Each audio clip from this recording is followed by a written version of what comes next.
Have you ever said something with good intentions, only to watch it land the wrong way? Maybe it was a simple comment, a bit of advice, a question that felt harmless to you, but stirred up something in your adult child that you didn't expect. Maybe they went quiet, or defensive, or distant, and later, you found yourself wondering, what did I say?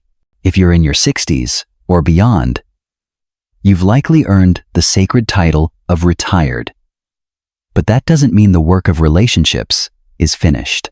In fact, for many, this chapter, this slower, more reflective season is where the real work begins. Because your words, they carry more weight now. You see, when we step into this phase of life, we're not just caretakers or providers anymore. We're legacy builders. And the way we speak to our grown children can shape not only how they see us, but how they see themselves. This isn't about walking on eggshells. It's about walking with wisdom. So in this video, we're going to explore 5 things you should never say to your adult children after retirement. Not because you're wrong or unloving, but because you've lived long enough to choose better words. And sometimes, the smallest shift in how we speak can heal decades of distance. Let me ask you something gently. Have you noticed how the dynamics have shifted? The child you once held in your arms, taught to tie their shoes, waited up for, on late nights, they're now navigating careers, relationships, raising their own families. They're grown. And yet, they're still yours. But the conversations feel different now, don't they? A little more fragile. A little more layered. Maybe you've tried to offer guidance, and it was met with silence. Maybe you voiced a concern, and they pulled away. Or maybe you've felt the growing space, not just miles or busy schedules, but something unspoken. That can sting, especially when all you want is connection. But here's a quiet truth that many elders don't say out loud. Sometimes, the deepest desire of a parent is not to be obeyed, but to be understood. And sometimes, the most powerful way to deepen that understanding is not through more talking, but wiser talking. You've earned the right to speak from experience. You've seen storms they haven't. You've made sacrifices they may never fully know. But now, in this chapter, it's not about being right. It's about being received. And the words you choose now? They can open the door or quietly close it. Let's talk about the difference. Why is this conversation so important? Because something unspoken begins to happen after retirement, not just in your schedule, but in your relationships. You have more time to think, to reflect, to notice. And one of the things many retirees quietly realize is this: the hardest part of aging isn't the body slowing down. It's the feeling that your voice carries less influence with the people you love most. You've spent decades guiding your children through scraped knees, hard choices, heartbreaks, victories. And then, suddenly, the roles begin to shift. Your adult children don't ask for your opinion the way they once did. They make big life decisions without checking in. They raise their own kids differently than you did. And when you do speak up out of love, out of Karit, doesn't always go how you hoped. Sometimes you get brushed off. Sometimes there's tension. Sometimes there's silence. And it can leave you wondering, where did the closeness go? But here's what we often miss. The words we use, especially after retirement, don't just express our thoughts. They reveal how well we're adapting to the new shape of the relationship. Because while your love hasn't changed, the dynamics have. You're no longer a manager. You're a mentor, not a captain of their ship, but a lighthouse on their shore. And lighthouses don't chase ships, they shine steadily, quietly. So the traveler can choose their own path and return when they need to. That's what this is about. Not censorship, not walking on eggshells, but learning the quiet power of not saying certain things to have room to grow. So love and connection have room to grow. Because words don't just fill space. They create it. They crowd it. Let's look at the 5 phrases that may be pushing away the very people you long to draw closer. Let's begin with a phrase that slips out more often than we realize. You should. Now, maybe it sounds helpful to you. Natural, even. You should talk to your boss about that. You should save more. You should call your brother. You should put the baby to bed earlier. But here's the thing. To your adult child, it might not land as love. It might land as control, as judgment, as a subtle message that says, "You're not doing this right, and I know better." Now, don't get me wrong. You've earned your wisdom. Decades of living, working, parenting, surviving, you know things they don't. You've faced seasons they've never imagined. And yes, you may be right. But being right isn't the same as being effective. And sometimes, especially after retirement, when you finally have the time and perspective to share what you've learned, it can come across as unsolicited advice. Even if your heart is in the right place. Here's why it stings for them. They're in a chapter of becoming, carving out their identity, their values, their rhythm. When they hear, "you should," they often hear, "you're not enough on your own." And deep down, that can make them feel like a child again. When they're trying hard to feel like an adult in their own right. I once heard a story about a man named Carl. He was in his 70s. His daughter had just gone back to work after having twins. She was exhausted, juggling diapers, deadlines, and dinners. One evening, while visiting, Carl watched her rushing around and said, "You should really organize your kitchen, better it, save you so much time." He meant well, but her shoulders dropped, her eyes dulled, and she softly said, "Dad, I'm doing the best I can." That moment stayed with him, because he realized what she needed wasn't a solution. She needed support, not instruction, just presence. So what can you say instead? Try this. Would it help if I shared what worked for me back then? Can I offer a thoder? Would it feel better just to vent? You're handling so much. I'm proud of you. See the shift? These phrases invite instead of instruct. They offer space, not pressure, and they keep the door of connection open. Sometimes, your child will ask for your wisdom. And when they do, give it freely. But when they don't, consider this. Your silence, filled with compassion, may speak louder than your advice. Because here's the deeper truth. If you've raised them well, and you probably have, then trust that the seeds you planted are already growing. They may not do things your way, but they're still finding their way. And when you trust them to make their own path, they'll be more likely to come sit beside you and ask, "What do you think?"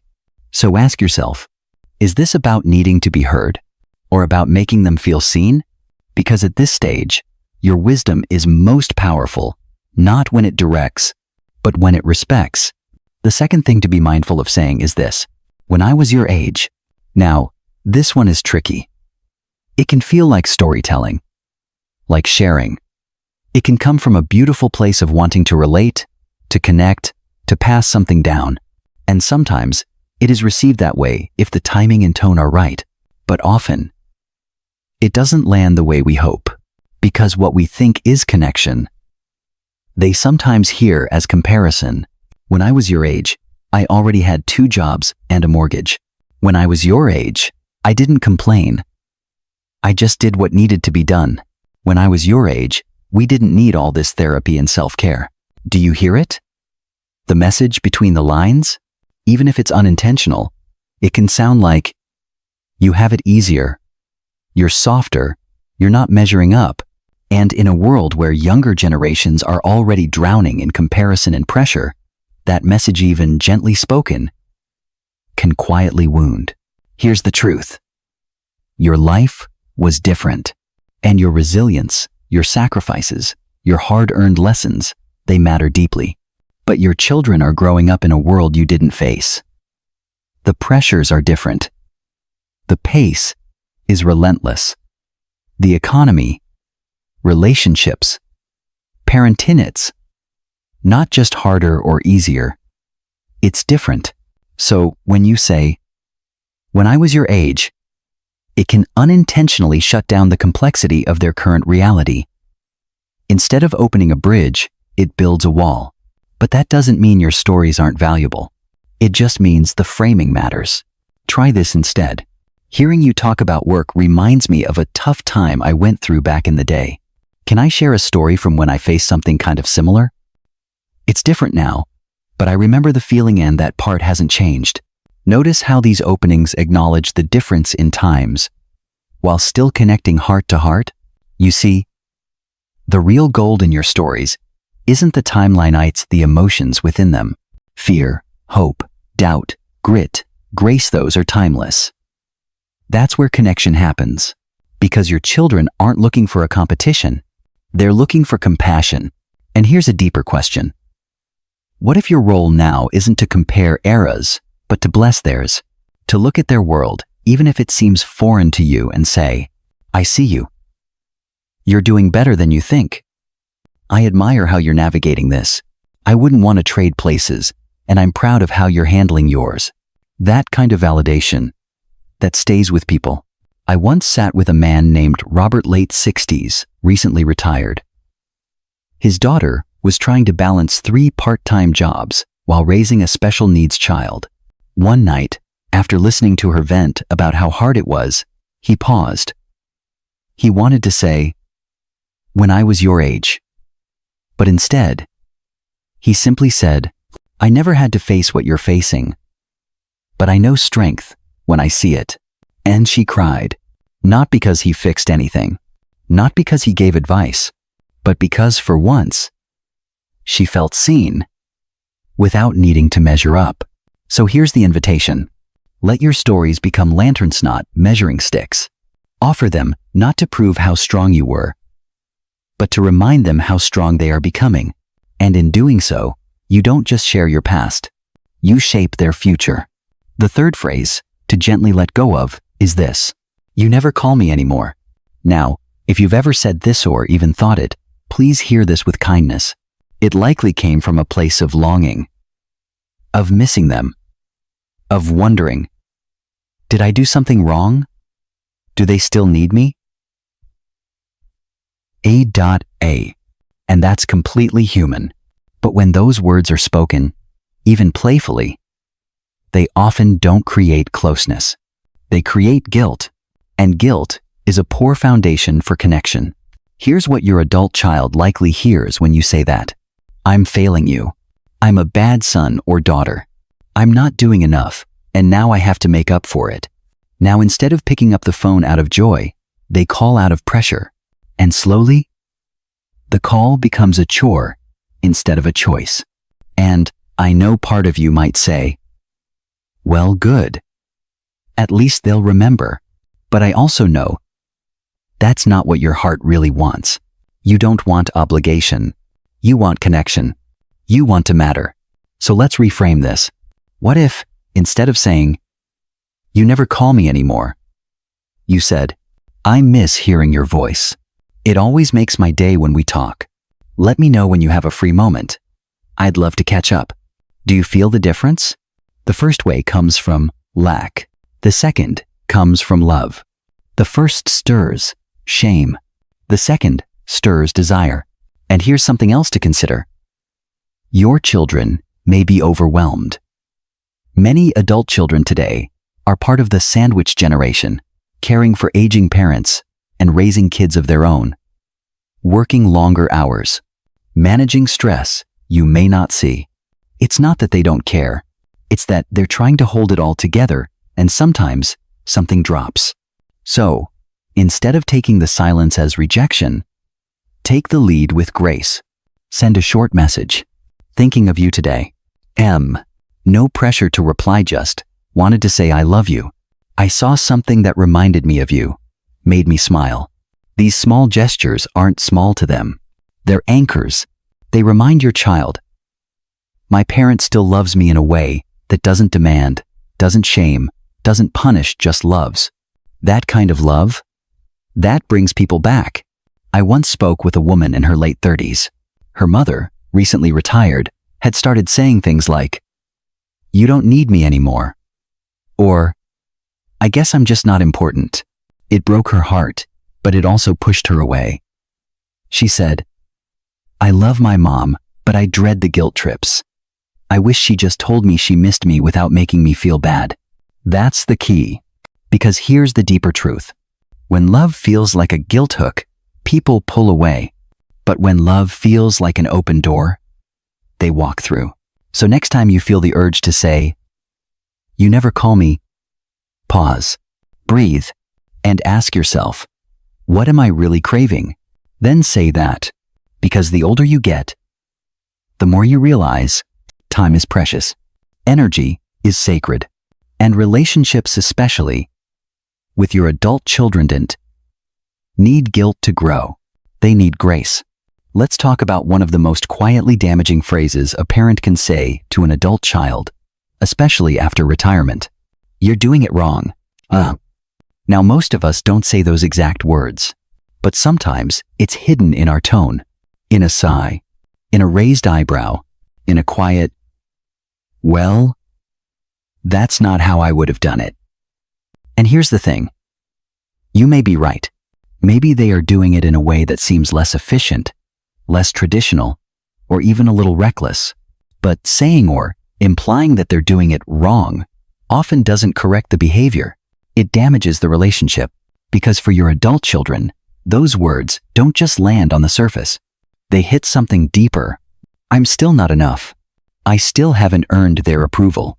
No matter what I do, it's never right in their eyes. And that, right there, is the seed of distance. That's where people stop sharing, stop inviting you in, not because they don't love you, but because they're tired of feeling judged. Let me share a story. A retired woman named June had a daughter, Emily, who was raising her kids differently than June had. More gentle parenting, fewer punishments, different priorities. One afternoon, June watched her grandson throw a tantrum, and Emily calmly knelt down and started talking it through. Frustrated, June blurted, "You're letting him walk all over you. That's not how you raise a respectful child." The conversation ended, the visit got awkward, and a week passed before they spoke again. Later, June called me and said, "I wasn't trying to be harsh. I just don't want her to make the same mistakes I did." But here's the thing. Emily hadn't asked for advice.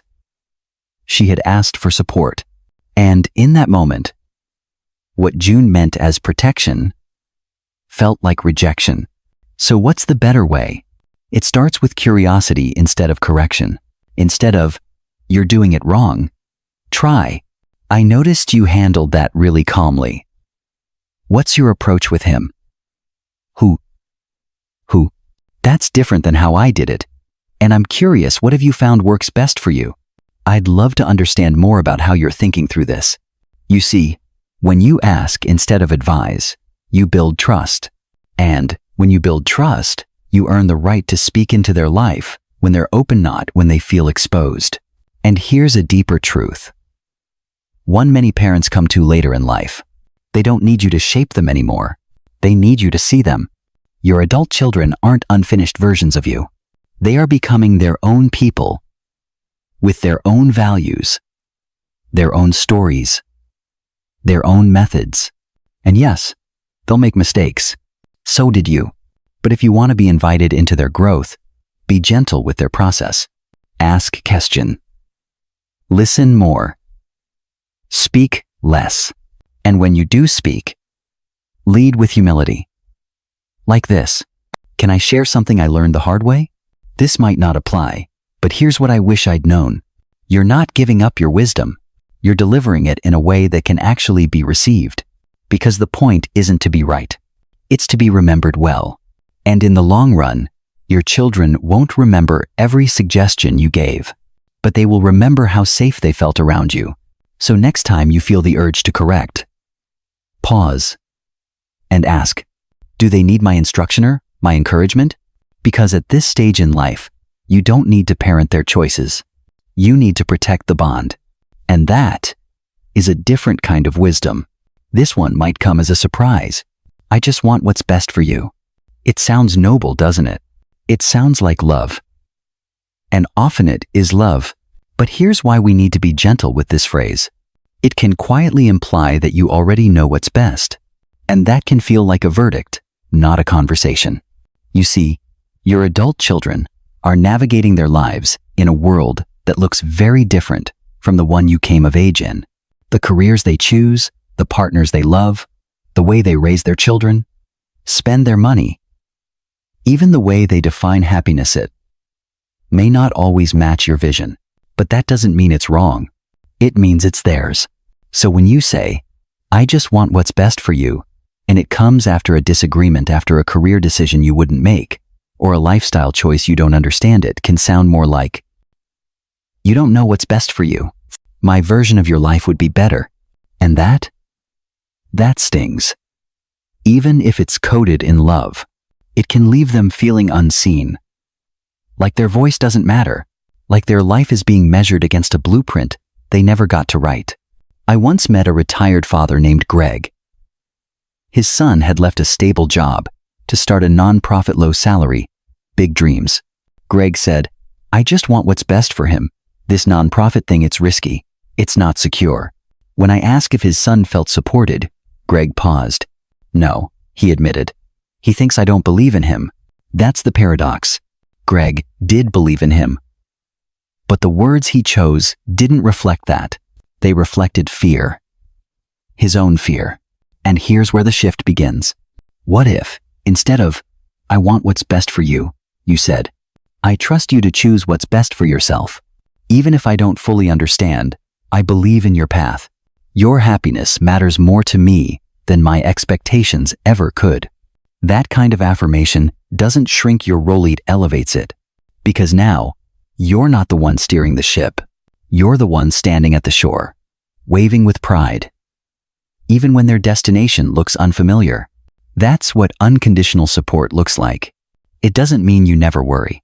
It means you don't let that worry speak louder than your belief in them. Because here's the spiritual truth behind this all. The best thing may not be the safest thing.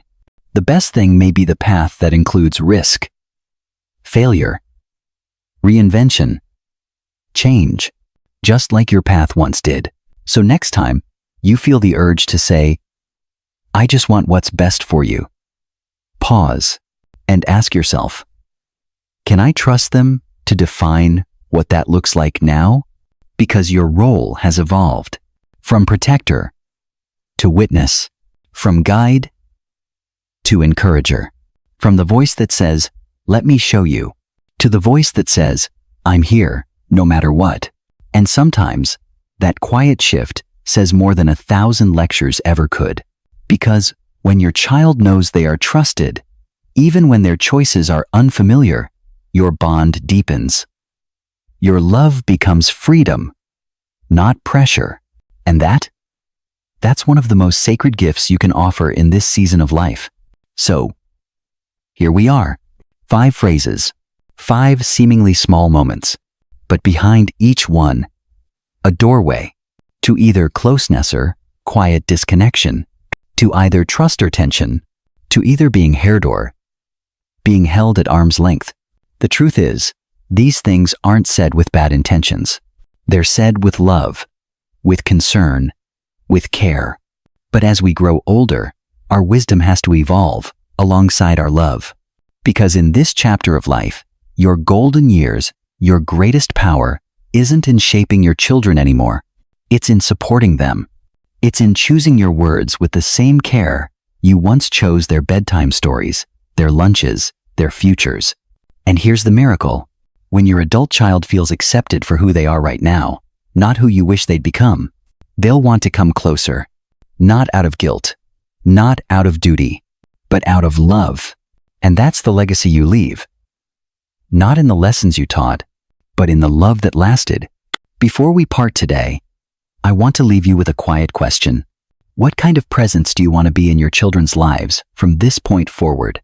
Not what kind of advice giver, not what kind of fixer, but what kind of presence? Because it's never too late to become softer in your strength. to speak fewer words, but say more with them, to listen, not to reply but to understand. If this conversation stirred something in you, if you recognized a moment you wish you'd handled differently, or a word you want to take back, please know this. It's not too late. Not too late to apologize. Not too late to shift your approach. Not too late to begin again, with gentler hands and a wiser heart. If this message meant something to you, share it with someone you love. And if you feel moved, leave a comment. What's one thing you've learned about love, parenting, or letting go since retiring? Your story might be exactly what someone else needed to hear today. And remember, at Wisdom Way Insight, we believe that age isn't what slows you down. It's what deepens your impact. We'll see you next time.